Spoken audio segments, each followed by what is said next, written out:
All right, ladies and gentlemen. So, J.D Mckissic was the recent signing for the Buffalo Bills, and this is one of the signings that I just think just makes sense.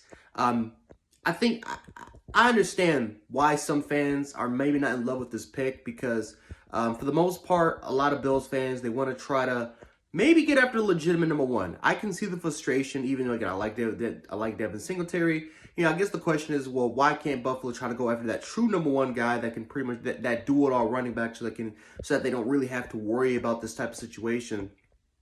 But J.D. McKissic, I think for me, I just feel like this just makes sense. This makes the most sense for Buffalo to kind of pick him up, especially in this style of offense. J.D. McKissic fits perfectly in this offense. Now, last year did not have he did not have a phenomenal season with the Washington football team, but the year prior he had over 80 catches. Right? He's not a guy that's going to get you 300, maybe even, definitely not over 400 rushing yards. That's a guy that, for the most part, he's a 70, 80 catch guy. He's all about run after the catch, right? You can involve him in the screen game. You can involve him in a really a lot of things. Short action pass, put him in the slot if you really need him to. J.D. McKissic is, for the most part, he is I wouldn't say really an all-purpose back, but he's more of a receiving back. More of that James White, Austin Eckler type of running back.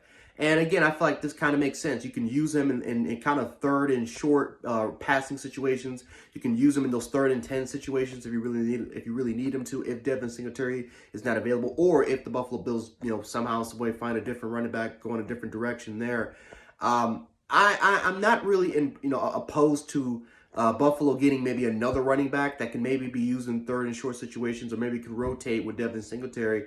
But definitely with J.D. McKissic, again, this is a cheap, very, very cheap deal. He's only going to earn $3.5 billion per year in 2 years, so it's not really going to hurt the Bills in a really harmful way when it comes to the cap.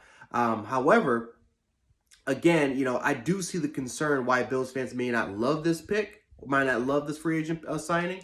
Again, because he's not going to be, you're not going to use him in goal line situations. You're not really going to rotate him a lot with Devin Singletary unless it's going to be in passing situations, which can definitely make the Bills' offense a little predictable in that aspect. But for the most part, again, I just feel like this just makes the most sense. J.D. McKissic did not have that great of a season last year. I would definitely be saying because the way that offense was kind of tailor-made, especially with Taylor Heinicke in the mix, I just don't feel like you really got the best of McKissic. He's in his late 20s.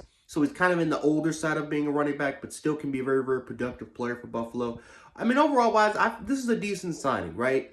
I love the Tim Settle signing a little bit more than this, but overall wise, a decent signing. And as long as it doesn't hurt the Bills' cap situation, and as long as it makes Buffalo a little bit better, which I think this does in the receiving game, I'm all for it.